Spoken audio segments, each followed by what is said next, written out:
Hi, in this video I would like to show you how to search the places nearby. So go to the menu and there's an app called Local.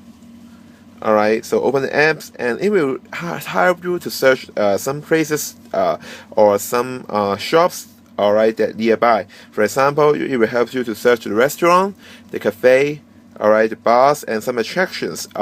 Let's say you are a foreigner or you're a visitor to another country, and if you don't know the attractions that near you, you can use the attractions, alright, to help you to know where can you go. Alright, so I want to search McDonald's, so let's type McDonald's because I already typed a few words about McDonald's, so it will show you immediately and it will search. Alright, and here it will show you the McDonald's that you are nearby. So because I'm in Hong Kong, it will show in Chinese and English together.